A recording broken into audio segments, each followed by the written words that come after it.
दयाल बाबू पेशे से एक स्कूल टीचर है। अभी कुछ साल पहले ही उनका ट्रांसफर हमारे गांव यानी कि बलियारा गांव के स्कूल में हुआ था। बड़े ही नेक दिल इंसान है वो। गांव वाले तो भगवान मानते हैं उन्हें, और क्यों ना माने, पूरे गांव को उस डायन से जो बचाया था उन्होंने। ये बात तब की है जब मास्टर जी पहली बार अपने परिवार के साथ इस गांव में पहुंचे थे।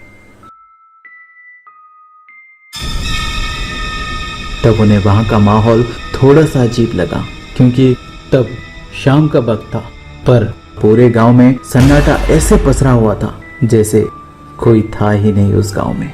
दूसरे दिन जो नजारा उन्होंने शाम को देखा था, कुछ वैसे ही नजारा दिन का भी था। दिन में कभी कभार एक आध लोग दिखाई दे भी जाते, लेकिन जैसे ही शाम होती है वैसे ही सब लोग घर के अंदर। जहां बड़ों की हालत ऐसी है वहां बच्चों की तो ना ही पूछो तो ही बेहतर। बच्चे तो स्कूल तक नहीं आते थे। आखिर बात क्या है ये जानने के लिए मास्टर जी गांव गए लोगों से बात करने के लिए, और वहां जाकर पता चला कि वो पूरा गांव एक डायन के खौफ से जूझ रहा था। गांव में एक के बाद एक मौतें हो रही थी।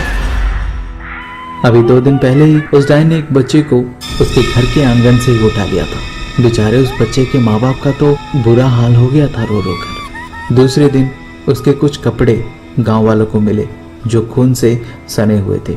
ये कोई पहली बार नहीं हुआ था। इससे पहले और भी कई बच्चे गायब हो चुके थे इस गांव से। उसका ज्यादातर शिकार हमेशा बच्चे ही हुआ करते थे, जिस वजह से गांव वाले छोटे बच्चों को घर से बाहर नहीं जाने देते थे। और यही वजह थे कि स्कूल में कोई बच्चा पढ़ने नहीं आता था। ये सुनकर मास्टर जी को उन लोगों पर हंसी जरूर आई थी, क्योंकि वो अभी तक सच्चाई से वाकिफ नहीं थे। उन्हें लग रहा था वो गांव जंगल के पास ही था, तो हो सकता है ये सब किसी जानवर का काम हो। उस दिन मास्टर जी जब घर पहुंचे तब उन्होंने देखा सुहाना की तबीयत अचानक से बहुत ज्यादा खराब हो गई थी। वो बार बार उल्टियां कर रही थी, जिसमें काला रंग का कुछ निकल रहा था। वहां दूर दूर तक ना ही कोई अस्पताल था और ना ही कहीं जाने आने की सुविधा।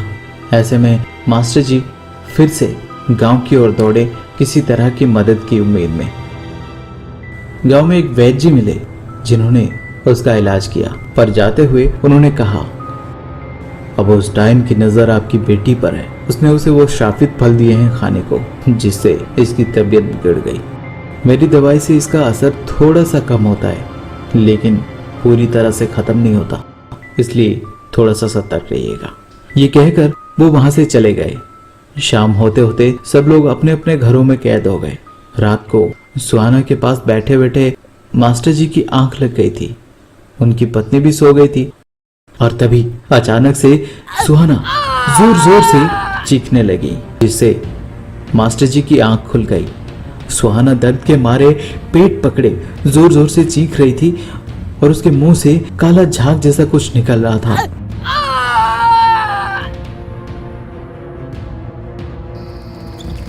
मास्टर जी फौरन भागे वैद्य जी के पास, पर जब तक वो उन्हें लेकर वापस आए तब तक सुहाना की सांसें थम चुकी थी। इस बात से मास्टर जी और उनकी पत्नी दोनों बहुत दुखी हो गए थे। तब वैद्य जी ने दोनों को भरोसा दिलाया, ये बस काला जादू का असर है, बच्चे को अभी भी बचाया जा सकता है, और उसके लिए वही करना होगा जो वो कहेंगे। दूसरे दिन मास्टर जी सुहाना की बॉडी को एक बॉक्स में बंद करके उसे कब्रिस्तान में दफना दिए और सूरज ढलने का इंतजार करने लगे। शाम ढलते ढलते चारों तरफ अंधेरा छाने लगा। लोग रोज की तरह अपने घरों में बंद हो गए थे। यहाँ मास्टर जी और वैद्य जी उस डायन की प्रतीक्षा कर रहे थे। ऐसे में उनकी प्रतीक्षा का अंत करते हुए एक काले कपड़े पहने और वहां कब्रिस्तान में उसी जगह पहुंची जहां मास्टर जी की बेटी को दफनाया गया था। उसने उस जगह से सुहाना की लाश को बाहर निकाला और कुछ मंत्र का उच्चारण किया, जिसके बाद सुहाना ऐसे उठी जैसे कि वो नींद से जागी हो।